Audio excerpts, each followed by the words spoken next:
이거 오늘도 이렇게 날씨가 좀 더웠는데도 이렇게 예배 자리에 나오신 우리 모든 성도님들을 주님의 이름으로 환영하고 축복을 드립니다.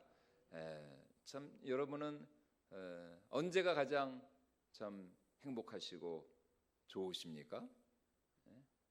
우리 최희선 집사님은 언제가 행복하세요? 언제가 행복하세요? 뭐 하실 때가 행복하세요? 아이고, 예, 늘 행복합니다. 참 제가 한 수 배워야 되겠네요. 예, 우리 최희선 집사님 나중에 한번 간증으로 세우겠습니다. 뭐가 이렇게 행복하신지. 예, 우리 오늘 대표 기도를 너무 참 은혜롭게 잘해주신 우리 조상중 원사님은 언제가 제일 행복하시고 아이고, 네, 참 이러면은 제가 할 말이 없습니다. 이러면은 제가 할 말이 없습니다. 예, 그렇죠. 참 우리 참 송충이는 솔잎을 먹어야 된다고. 저도 그렇습니다. 저도 뭐 여러 가지 뭐 일들이 많이 있지만 저는 뭐 목사니까 저는 무엇보다도 저는 그렇죠. 물론 이제 예배를 드릴 때도 그런데 저는 뭐 개인적으로는 저는 말씀을 준비할 때가 저는 개인적으로 제일 행복합니다. 말씀을 준비할 때가. 말씀을 준비할 때는 하여튼 뭐 핸드폰도 그냥 안 보이게 이렇게 숨겨놓고, 왜냐면 이게 핸드폰이 눈에 보이면 이게 또 계속 이게 신경을 써가지고 하여튼 핸드폰도 이렇게 그냥 뒤로 쳐버리고, 저 그 한 말씀 한 말씀 이렇게 준비될 때마다 어떤 그런 성취감도 있고, 또 나는 분명히 이렇게 참 이런 의도를 가지고 이런 목적을 가지고 말씀을 준비하려고 했는데 또 설교를 준비하다 보면 또 하나님께서 또 이렇게 또 다른 방향으로 또 이렇게 말씀을 틀어주시고 생각지 못한 그런 깨달음을 주시고, 참 그런 게 참 이 설교자로서는 참 큰 기쁨이죠. 이게 행복이고. 그래서 하여튼 말씀드리고 싶은 거는 뭐냐, 하여튼 전교회 여름 수련의 말씀이 그렇게 잘 지금 준비되고 있다. 이미 뭐 원고는 다 준비되었고, 계속 또 이제 또 보고 또 보고 그래야죠. 계속 또 보면서 또 고칠 건 고치고 수정할 건 수정하고. 그래서 이미 뭐 이제 여름 수련회 이제 말씀은 얼추 이제 준비가 됐는데, 그래서 이제 우리 성도님들도 하여튼 사모하시는 마음으로 또 기대하시는 마음으로 이번 정교회 여름 수련회 하여튼 뭐 2박 3일 뭐 길면 길고 짧으면 짧죠. 사실 2박 3일이면 뭐 가서 하룻밤 자고 그 다음 날 일어나면 그 다음 날이 오는 날입니다. 그렇잖아요. 가서 하룻밤 자고 그 다음 날 되면은 그 다음 날이 와야 되는 날이라니까요. 그러니까 이게 뭐 옛날에는 진짜 막 부흥회 같은 거 한번 하면 옛날에는 막 4박 5일 막 이렇게 하지 않았습니까? 뭐 지금은 그럴 수는 없고, 그래서 2박 3일 하는데, 그래서 이제 집회는 뭐 개회에서부터 폐회까지 6번인데, 그래서 여러분들 하여튼 뭐 많은 또 뭐 일정과 또 하셔야 될 일들이 있겠지만, 좀 특별한 또 이 말씀 잔치에 여러분들이 다 또 이렇게 동참하셔서 뭐 부득이하게 2박 3일 전일 참석은 안 된다 그러면은 뭐 중간에라도 오셔야죠. 그래도 저한테 그래도 눈도장을 찍고 가셔야죠. 저하고 원수가 안 되려면은 여러분, 그래서 꼭 여러분들 잘 좀 이렇게 스케줄을 조정하셔가지고 이번 수련회 잘 좀 참석을 해주시고, 그래서 또 기도로 또 잘 준비를 해주시면 좋겠습니다. 자, 이제 말씀을 우리가 들어야죠. 자, 이 빌레몬서 이제 진짜 얼마 안 남았습니다. 이 빌레몬서 앞선 말씀에서 이 바울이 빌레몬에게 하는 말이 무엇이었냐? 너의 눈이 새로워져야 된다. 영적인 눈을 가져야 된다. 모든 이 상황과 또 환경을 새롭게 바라볼 줄 아는 그런 영안이 열려야 된다. 이렇게 말씀을 하고 있죠. 그러면서 너의 종이었던 이 오네시모가 너에게서 도망쳤던 그 일을 새롭게 또 이해하고 또 해석하는 그런 생각의 틀이 바뀌어야 된다. 그런 영적인 눈을 가져야 된다. 이렇게 이제 말씀하고 있습니다. 한마디로 바울은 빌레몬의 이 영안이 열리고 또 그의 닫혀졌던 눈이 열리기를 소망을 하고 있습니다. 그래서 오네시모가 그에게서 떠난 일이 실은 얼마나 참 우리 하나님의 섭리와 또 그 작정 아래에서 얼마나 참 신비하고 놀랍고 신기하고 또 경이로운 참 하나님의 뜻과 섭리였는지를 깨닫기를 원하였던 것이죠. 무엇보다도 하나님은 이 오네시모의 구원을 위하여서 즉 그가 바울을 통해서 복음을 듣고 회심하고 주께로 돌아오도록 하기 위하여서 이 일을 허락을 하신 것이죠. 또한 이 일을 통해서 오네시모가 영원히 그의 주인 빌레몬을 진정으로 사랑하며 섬기는 충직한 그런 사람이 되도록 하기 위하여서 그의 주인 빌레몬을 마음 중심으로부터 그가 사랑하며 섬기도록 하기 위하여서 하나님께서는 이러한 일을 허락을 하셨습니다. 바울은 오네시모의 사건을 통해 바로 이러한 우리 하나님의 신묘막측한 하나님의 섭리, 하나님의 비밀을 이 오네시모가 깨닫기를 원하였던 것입니다. 여러분, 오늘 우리가 보는 이 하나님의 말씀도 마찬가지입니다. 모든 성경은 하나님의 감동으로 성령의 영감과 감동을 통해 기록된 하나님 자신의 숨결이고 호흡이고 또 하나님의 말씀인 것이죠. 그러므로 인간의 어떤 이성과 또 지성 학문으로만 이 말씀을 해석해서는 안 된다는 것입니다. 하나님의 말씀을 올바로 이해하고 해석하기 위해서는 무엇보다도 먼저 이 말씀의 저자가 되시는 성령 하나님께서 우리 마음의 눈을 열어주시고 우리 안에 지혜와 계시의 영으로 충만하게 역사해 주셔야 한다는 것입니다.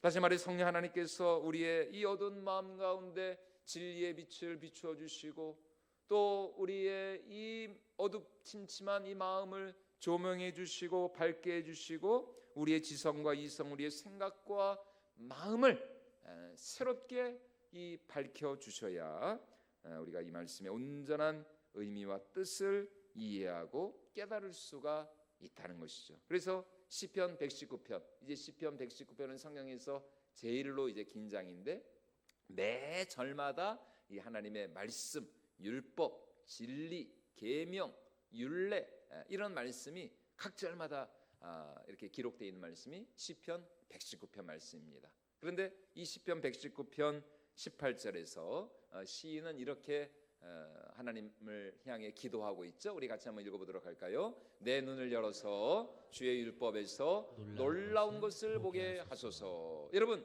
지금 이 시인이 뭐라 그래요? 내 눈을 어떻게 해달라고요? 열어주소서. 여러분, 지금 뭐 이 시인이 정말 눈이 닫혀져 있어서 이런 기도를 하는 걸까요? 그게 아니죠. 육신의 눈은 열려 있죠. 육신으로는 모든 걸 다 볼 수 있죠. 그런데 영의 눈을 열어달라는 것이죠.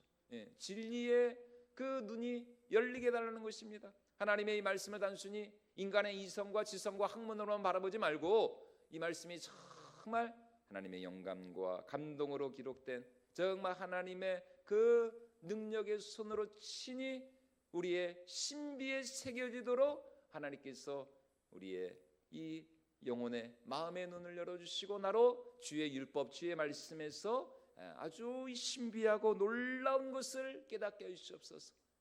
하나님의 말씀 속에 얼마나 저 정금보다도 이 세상의 그 어떤 보화보다도 더 정말 기이하고 놀랍고 또 정말 가치 있는 그 하나님의 진리, 정금보다도 더 귀한 하나님의 그 진리의 놀라움을 깨닫게 해달라고 지금 이 시인이 하나님 앞에 간구를 하고 있는 것입니다. 그러니까 우리는 항상 하나님의 말씀을 대할 때 예전에도 말씀드렸지만 내가 하나님의 말씀을 읽는다. 물론 이제 내가 읽는 것이죠.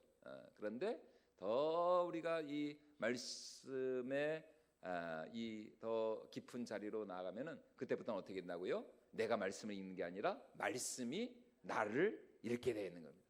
이 하나님의 말씀이 나를 가르치는 거예요. 말씀을 읽으면서 이 말씀이 나를 훈계하고 이 말씀이 때로는 나를 책망하고 이 말씀이 때로는 나를 위로하고 이 말씀이 정말 나에게 그 진정한 하나님의 음성으로 들리는 그 경지에까지 우리가 나아가야 한다는 것입니다. 그러려면은 이제 이 말씀의 원저자가 되시는 성령 하나님께서 우리의 마음을 이제 감동시켜줘야 된다는 것이죠. 그래서 이제 신학생들도 보면은 처음에는 정말 이렇게 그냥 학문적으로, 지식적으로, 이론적으로, 신학, 그러니까 하나님에 대한 학문, 그 저 천안에 가면은 그 유명한 그 백석대학교라고 있습니다. 거기가 이제 원래 백석 신학교였는데 지금은 아주 뭐 충청권에서는 아주 이제 명문 그런 아주 종합대학이 됐죠. 백석대학교. 근데 그 백석대학교 그 이사장이신 그 장종현 총장님이라고 계신데, 이분도 정말 그 연세에 비해서 굉장히 아주 같은 건강하시고 칼 건강하신 그런 분이신데, 이제 가끔 이제 극동 방송을 듣잖아요. 그러면은 그 이분이 가끔씩 이렇게 하는 그런 이제 강의 내용이 이제 나옵니다. 그러면 항상 이분이, 이 장종윤 총장님이 강조하시는 말씀이 뭐냐? 신학은 학문이 아니다. 신학은 학문이 아니다. 인간적으로 이렇게 우리가 말씀을 공부하려고 해서는 안 된다. 철저하게 하나님께 순복하고 엎드리고 기도하면서 하나님의 지혜와 은혜를 구하면서 우리가 이 말씀을 연구하고 이 말씀을 깨달으려고 해야지, 이거를 인간적인 어떤 그런 학문의 차원에서, 학문의 수준에서 공부를 하려고 그러면은 이제 한계가 있을 수밖에 없다는 것이에요. 그런데 지금 이 시편 119편에서 시인이 하는 말이 뭡니까? 내 눈을 열어서 주의 그 말씀에 놀라운 것, 기이한 것을 보게 달라고, 그렇게 그가 지금 간구하고 있는 것입니다. 다시 말해 시인은 자신의 이 영적인 눈, 진리의 눈을 열어달라는 것입니다. 그래야 진리의 세계를 볼 수가 있고 영적인 분별력과 통찰력을 가지고 하나님의 말씀을 이해하고 해석하고 깨달을 수 있는 그런 말씀의 능력이 생기게 되는 것이에요. 그러므로 여러분, 오늘 우리도 마찬가지입니다. 우리의 기도의 제목이 무엇이 되어야 됩니까? 우리의 영안이 열리고 진리의 눈이 열리게 달라고, 여러분, 우리가 날마다 하나님 앞에 기도하며 나가야 할 줄로 믿습니다. 정말 우리 성도님들 이렇게 열심히 참 성경을 읽어주셔서 너무 감사합니다. 정말 이렇게 우리 교회에서 일독은 명함도 못 냅니다. 명함도 못 냅니다. 일독은 명함도 못 냅니다. 그래서 제가 지금 명함이 없습니다. 일독으로 돼가지고 최소 하여튼 뭐 3독 진짜 기대가 됩니다. 연말에 특히 우리 최성계 장로님, 진짜 뭐 대단하시더라고요. 그분은 진짜 하여튼 어떻게 그렇게 읽으시는지, 거의 뭐 한 주에 막 800장, 900장을 읽으시니까 이건 진짜 성경 읽기 대회 나가시면 우리 최성계 장로님이 1등 할 텐데. 그래서 그 하나님의 말씀을 참 우리가 읽을 때마다 정말 그 말씀에 정말 놀라운 것을 우리가 깨닫고, 그 말씀의 그 기이함과 그 말씀의 참 그 오묘함, 달고 오묘한 그 말씀, 그 찬양과 같이 말이죠. 정말 우리가 하나님의 그 말씀의 그 맛을 우리가 날마다 깨달을 수 있기를 주님의 이름으로 축원을 드립니다. 그래서 이제 성령께서 지금 이 바울도 빌레몬에게 그렇게 말을 하고 있는 것입니다. 영적인 분별력과 통찰력을 가지고 이 모든 상황과 사건을 바라볼 수 있어야 한다는 것입니다. 바울은 빌레몬이 이러한 영의 눈을 가지고 오네시모를, 이제 지금 오네시모가 이 바울의 편지를 들고 가고 있는 거잖아요. 이제 빌레몬을 곧 만나게 될 텐데, 이 빌레몬이 그러한 영적인 눈을 가지고 새로운 그런 마음과 그런 눈을 가지고 이 오네시모를 영접해 주기를 간청을 하고 있습니다. 그러면서 그 하는 말이 뭡니까? 나를 영접하듯 그를 영접하라. 나를 영접하듯, 그러니까 나 바울을 영접하는 것처럼 이 오네시모를, 너를 배신하고 너로부터 도망쳐 갔던, 그러나 이제 회심하고 이제 하나님의 자녀가 된 이 오네시모를 영접하라. 자, 우리 17절 말씀 우리 같이 한번 읽어보도록 하겠습니다. 그러므로 내가 나를 도격자로 알진대 그를 영접하기를 내게 하듯 하고, 그를 영접하기를 내게 하듯, 나를 영접하듯. 이제 오네시모는 바울의 편지를 가지고 빌레몬에게 돌아가야 됩니다. 편지를 들고 주인에게로 돌아가는 이 오네시모의 그 심정이 어땠을까? 여러분, 우리가 한번 생각을 해볼 수 있죠. 만감이 교차하지 않았겠습니까? 얼마나 참 긴장이 되고, 모르겠어요. 뭐 몇 년 만에 만나는 건지, 뭐 1년 만에 만나는 건지, 뭐 2년, 3년 만에 만나는 건지, 뭐 그는 알 수가 없습니다. 그래도 뭐 최소 뭐 1, 2년은 최소 지나지 않았겠습니까? 얼마나 참 염려가 되고 긴장이 됐겠습니까? 만약 빌레몬이 내 주인이 나를 용서해 주지 않는다면 어떻게 되는 것인가? 바울의 이 편지가 내 주인의 마음을 감동시키지 못한다면 나는 어떻게 되는 것인가? 아마 주인의 집에 도착하는 그 순간까지 이 오네시모의 이 마음은 수많은 갈등과 또 고민, 번민이 되었을 거예요. 갈까? 그냥 다시 돌아갈까? 내 주인이 나를 다시 그냥 용서 안 해주고 저 감옥에 가둬두고 나를 막 때리고 막 이러면 어떡하지? 얼마나 참 그 마음이 참 두렵겠습니까? 뭐 지금처럼 뭐 핸드폰 있는 것도 아니고 뭐 가면은 뭐 이제 완전히 이제 빌레몬한테 잡혀가지고 이제 꼼짝 못하는 거잖아요. 빌레몬이 그냥 그 오네시모에 대한 감정을 안 풀고 그를 받아들였으면 어떻게 됐겠습니까? 얼마나 참 그 로마에서부터 그 골로새까지 가는 그 길이, 그 여정이 얼마나 참 이 오네시모에게는 참 큰 참 고민과 갈등으로 가득 찼겠는가. 여기서 우리는 성경에 나오는 또 다른 또 한 사람의 오네시모를 우리가 생각을 해볼 수가 있습니다. 그가 누구냐? 바로 누가복음 15장에 나오는 탕자. 탕자. 오네시모와 마찬가지로 이 탕자 역시 그 당시 관습으로는 도저히 용납할 수 없는 너무나도 배은 망덕한 그런 자식이었죠. 아버지가 그냥 팔팔하게 두 눈 똑바로 뜨고 살아있는데 자기 아버지가 가지고 너무나 당돌하게 말이죠. 죄송합니다. 요즘 말로 싸가지 없이 이 아버지한테 자기 재산을, 자기에게 돌아올 그 재산을, 그 몫을 달라고 하니까 여러분 이게 얼마나 참이 진짜 버르장머리 없는 자식입니까? 그리고 그러면은 그렇게 아버지로부터 그 유산을 물려받았으면 그걸 가지고 뭐 사업을 하든지 아니면은 뭐 투자를 하든지 그 재산을 잘 분려댔을 거 아니에요. 그런데 어떻게 해요? 먼 이방 나라, 이방 땅에 가가지고, 외국 땅에 가가지고 어떻게 했다고요? 허랑방탕하게 다 그냥 아버지로부터 받은 그 돈을 다 그냥 다 날려버리고 결국에는 어떻게 됐습니까? 돼지나 먹는 쥐엄 열매를 먹었어요? 못 먹었어요? 그것도 못 먹었어요. 돼지나 먹는 쥐엄 열매도, 원래 유대인들은 그 돼지를 부정한 짐승으로 여기잖아요. 그러니까 한마디로 이 탕자는 아버지로부터 떠난 후에 어떻게 되는 거예요? 돼지만도 못한 그런 인생이 된 겁니다. 돼지나 먹는 쥐엄 열매도 못 먹으니까요. 얼마나 참 이 안타깝고 참 불쌍한 그런 인생이 되었습니까? 이 완전 빈털터리 거지가 되어서 이제 이 탕자에게는 이제 죽는 일만 남은 거예요. 죽는 일만. 그런데 바로 이때 탕자의 머릿속에 누가 떠올랐어요? 아버지가 떠올랐어요. 아버지. 생각해보니까 진짜 우리 아버지 같은 사람이 없었어요. 너무 우리 아버지는 따뜻하고 인자하고, 나 같았으면은 그냥 이놈의 자식이 어디 그냥 유산을 달라 그래, 당장 돌아가라고 그랬을 것 같은데 아버지는 한마디 그 말도 없이 그냥 내가 요구하는 대로 다 해줬거든요. 너무나도 참 우리 아버지는 참 너무나 참 바보같이 너무나 참 내 말을 잘 들어주고 나를 이해해주고 나를 사랑해주는 좋으신 아버지였어요. 너무나 따뜻하고 다정하고, 더군다나 그 아버지 집은 너무 풍요롭고 풍족해요.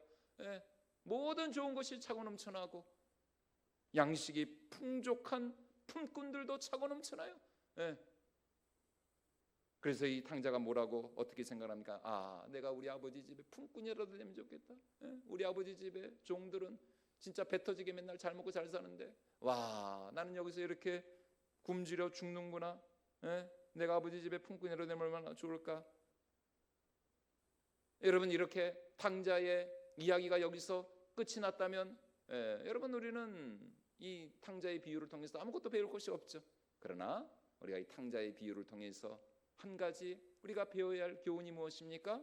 이 탕자는 그 죽어가는 그 상 속에서 어떻게 했어요? 아버지께로 돌이켜 갔다는 것이죠. 아버지께로 돌아갔다는 것입니다. 자신의 잘못을 깨닫고 난 후에 아버지께로 돌아가는 거예요. 오네시모와 마찬가지로 이 탕자 역시 아버지의 그 집에 도착할 때까지 얼마나 그 마음 가운데 큰 고민과 갈등과 번민이 있었겠습니까? 내가 다시 아버지께로 돌아가야 되나 말아야 되나? 아버지가 나를 어떻게 받아주실까? 나를 받아주실까? 나를 어떻게 대하실까? 여러분, 우리야 결론을 다 아니까 여러분들은 뭐 아무런 긴장감이 없지만 여러분 한번 탕자 입장에서 한번 생각을 해보십시오. 여러분 이렇게 남의 이야기처럼 이렇게 듣지 마시고 여러분들이 탕자라고 한번 생각을 해보세요. 와, 정말 내가 탕자였다면, 진짜 이 누더기 옷을 입고 이 냄새나는 그 돼지나 치고 있으니까 얼마나 참 그 냄새나고 더럽고 아버지 불결한 그 유대인들 입장에서는 부정한 그런 모습으로 말이죠. 아버지께로 돌아갔겠어요. 아버지가 과연 나를 받아주실까? 품꾼으로라도 나를 써주실까?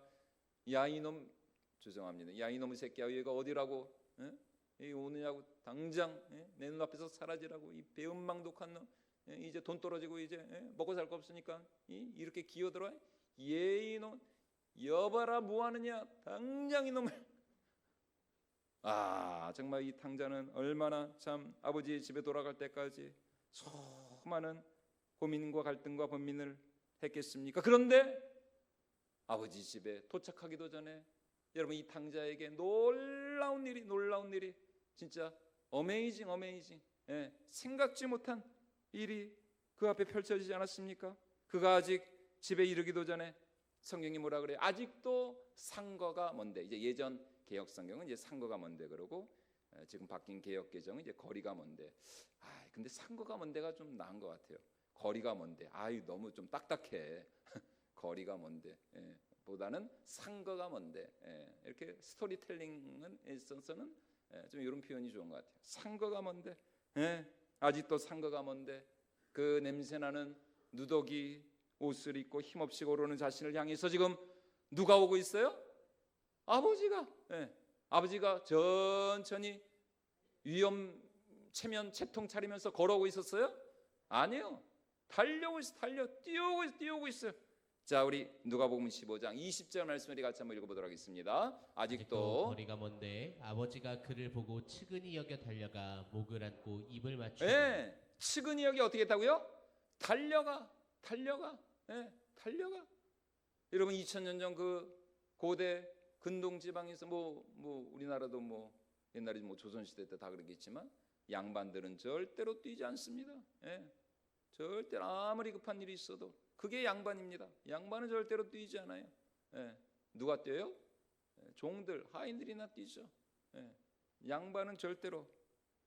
그 당시 아버지들은 절대로 뛰지 않습니다. 그런데 이 아버지는 뛰고. 측은히 여겨 달려갔다. 여러분, 이게 무슨 말입니까? 탕자가 집을 나온 그날 이후로 어떻게 했다는 거예요? 이 아버지는 날마다 이 아들을 기다렸다는 것이. 그러니까 아직도 상거가 먼데 집에 도착하기도 전에 그 아버지가 먼저 보고 이 탕자에게로 달려온 거 아닙니까? 그러니까 이 아버지는 탕자를 기다렸다는 거예요. 저 멀리 자신의 아들과 비슷한 그런 모습의 사람이 지나가면 아마 이 아버지는 몇 번을 뛰었을 것입니다. 그런데 오늘 마침내 그 아들이, 내 진짜 아들이 그렇게 오는 거예요. 너무나도 집을 나갔을 때는 완전히 딴판이었겠죠. 완전히 그냥 구멍 숭숭 뚫린 그런 누더기 옷을 입고 냄새나는 그 돼지우리 속에서 말이죠. 누추한 행색이었지만 그 아들을 보는 순간 여러분, 이 아버지의 마음이 동한 것이죠. 측은히 여겨, 불쌍히 여겼다는 것입니다. 측은히 여겨 그 아들을 향한 그 긍휼의 마음을 주체할 수 없어서 이 아버지가 뛰었다는 것입니다. 그리고 아들의 목을 끌어안고 입을 맞추며 종들에게 무엇이라고 명령을 하고 있습니까? 우리 누가복음 15장 이어지는 말씀 다시 한번 같이 한번 읽어보도록 하겠습니다. 아버지는 종들에게 이르되 제일 좋은 옷을 내어다가 입히고 손에 가락지를 끼우고 발에 신을 신기라. 그리고 살진 송아지를 끌어다가 잡으라. 우리가 먹고 즐기자. 이 내 아들은 죽었다가 다시 살아났으며 내가 잃었다가 다시 얻었노라 하니 그들이 즐거워하더라. 예, 여러분 바로 이것이 예수 그리스도의 복음이라는 것입니다. 아무런 자격도 지위도 권리도 오히려 마땅히 죽어마땅한 죽어마땅한 진짜 이 아들은 진짜 죽어마땅한 자식이죠. 그 당시 그 문화에 있어서는. 그런데 아무런 조건 없이 아버지가 그를 맞이하고 영접하고 환대하는 것입니다. 네 아들아 자랐다, 네 아들아 자랐다. 됐다 이제 됐다. 다시 네가 왔으니 너무 자랐다. 여러분 이것이 바로 예수 그리스도의 이 십자가 이 사랑의 복음이라는 것입니다. 이 사람 장소 환대라는 책이 있어요. 이게 인류학을 전공한 교수님이 이제 쓰신 책인데 이 책에 보면은 이분이 하는 말이 뭐냐? 과연 무엇이 우리를 진정한 사람이 되게 하는가? 이 질문을 가지고 이 책을 쓴 거예요. 무엇이 우리를 진정한 사람이 되게 하는가? 다시 말해 우리가 사람이기 때문에 이 세상에 이 사회에 우리가 받아들여진 것인가? 아니면 이 사회가 이 세상이 우리를 받아들였기 때문에 우리가 사람이 되는 것인가? 이걸 가지고 이제 책을 쓴 거예요. 저자는 이 세상이 혹은 우리 주위에 있는 사람들이 우리 한 사람 한 사람을 온전한 인격체로 맞이하고 받아들일 때 우리가 진정한 사람이 된다. 이렇게 이제 결론을 맺고 있습니다. 여러분 그리스도의 복음도 마찬가지입니다. 복음이라고 하는 것은 아무런 자격 없는 우리를 하나님께서 당신의 자녀로 맞아주시고 또 받아주시고 영접해주시고 우리를 당신의 자녀로 삼아 주셨기 때문에 우리가 하나님의 자녀가 되는 것이죠. 오히려 우리는 허물과 죄로 인해서 죽어있던 자들 아니었습니까? 죄악의 종로로 타고 사단의 노예로서 그런 우리를 하나님께서 맞아주셨기 때문에 그럼 우리를 용서해 주시고 그 탕자의 아버지와 같이 우리를 불쌍히 여겨주시고 또 우리를 용서해 주시고 우리를 받아주셨기 때문에 우리가 하나님의 거룩한 자녀가 될 수 있었다는 것입니다. 여러분 그래서 요한복음 1장 12절에서도 이렇게 말씀하고 있죠. 우리 같이 한번 읽어보도록 하겠습니다. 영접하는 자 곧 그 이름을 믿는 자들에게는 하나님의 자녀가 되는 권세를 주셨으니. 여러분 기도의 자리는 어떤 자리입니까? 바로 하나님의 이 맞이하심, 이 하나님의 이 영접하심을 우리가 누리는 자리, 그 자리가 바로 기도의 자리고 예배의 자리라는 것입니다. 여러분 우리는 얼마든지 은혜의 보좌 앞으로 담대히 나아갈 수가 있습니다. 내 의와 내 공로가 아닙니다. 예수 그리스도의 그 십자가의 공로, 그 피의 권세를 의지하여서 우리 레위기 성경 공부하신 분들은 아시죠? 우리 유른이 권사님 아시죠? 까먹은 거 아니시죠? 레위기 성경 공부하신 분들은 다 아실 것입니다. 어떻게 우리가 하나님의 그 은혜의 그 성소 제단 앞으로 나갈 수 있어요? 무엇을 가지고? 희생 제물의 피를 가지고 피가 없으면 나갈 수가 없어요. 피를 가지고 나가야 됩니다. 내 어떤 의의를 가지고 나갈 수가 없는 것이에요. 예수 그리스도의 그 십자가 보혈의 공로를 의지하여서 우리가 날마다 그 하나님의 은혜의 보좌 앞으로 그 하나님의 그 사랑의 품 안에 우리 날마다 여러분이 이러한 탕자도 주님이 맞으셨다면 여러분 우리 가운데 정말 하나님의 그 맞이하심을 거절당할 사람이 누가 있겠습니까? 정말 우리는 날마다 정말 예수 그리스도의 그 보혈의 공로를 의지하여서 하나님의 충만한 은혜와 또 생명과 또 맞아주심을 우리가 누려야 할 줄로 믿습니다. 그래서 성경에 나오는 이 모든 믿음의 사람들은 어떤 사람들이었느냐? 하나님의 이 맞이하심, 하나님의 환대하심을 경험하는 사람들이었습니다. 그래서 이제 시편 27편 10절에서 사도 다윗도 이렇게 말을 하고 있는데요. 우리 같이 한번 읽어보도록 하겠습니다. 내 부모는 나를 버렸으나 여호와는 나를 영접하시리로다. 내 부모는 나를 어떻게 했다고요? 버렸으나 내 부모는 나를 모른다고 하고 나를 버렸지만 누가 나를 영접하셨다? 여호와는 나를 여호와를. 여러분, 이것이 바로 오늘 우리가 가진 담대함인 것입니다. 그 찬송가 88장에 이따가도 우리가 좀 이따 부르겠지만 거기 찬송가 가사에 뭐라 그래요? 온 세상 날 버려도 누구나 안 버린다고요? 주 예수 잘하시네. 온 세상 날 버려도 주 예수 버려요 안 버려요? 안 버려. 절대로 주님 앞에 나아가는 자는 누구도 버림당하지 않아요. 누구라도 아무리 악한 죄, 아무리 진짜 죄송합니다, 때려 죽일 죄인도 그가 진정으로 회개하고 주님 앞에 나아가기만 하면은 가사가 떴네요. 안 버려. 우리 주님은 절대로 버리지 않습니다. 누구는 버려도 내 부모는 나를 버리고 온 세상은 나를 버리고. 와, 여러분, 온 세상으로부터 버림받았다고 여러분 한번 생각을 해보시죠. 어디 갈 데가 있어요? 도망칠 데도 없고 숨을 데도 없고. 다윗이 그랬잖아요. 다윗이. 와, 세상에 사울 왕이 그렇게 지독하게 진짜 이잡듯이 온 이스라엘을 그냥 쥐잡듯이 잡은 거 아닙니까? 이 다윗을. 아니 그렇게 다윗만큼 충신이 어디 있었어요? 다윗만큼 진짜 성령 충만하고 사울을 위해서 그렇게 진짜 목숨 바쳐 싸웠던 사람이 어디 있습니까? 근데 왜 나만 미워해? 왜? 왜 나만 가지고 그래? 진짜 제가 다윗 같았으면 진짜 그냥 열불 나가지고 그냥 저거 그냥 사울 저거 그냥 뭐 장인이고 뭐고 다 필요 없어 그냥. 진짜 도저히 내가 진짜 승질 나가지고 내가 못 살겠네. 근데 다윗은 아니다. 참자. 온 세상이 온 이스라엘이 사실 뭐 다윗을 다 버린 거죠. 그러나 하나님은 나를 영접하시리이다. 하나님은 나를 영접하시리이다. 와, 이 얼마나 놀라운 믿음의 고백입니까? 온 세상이 다 나를 대적하고 미워하고 오해해도 하나님은 여전히 그런 나를 맞아주시고 정말 나를 버리지 않고, 내 부모도 나를 이해 못하고 내 자식도 나를 이해 못하고 진짜 이 세상에 나밖에 없는 것 같아. 아무도 내 마음 몰라줘. 그러나 누구는 나를 아신다?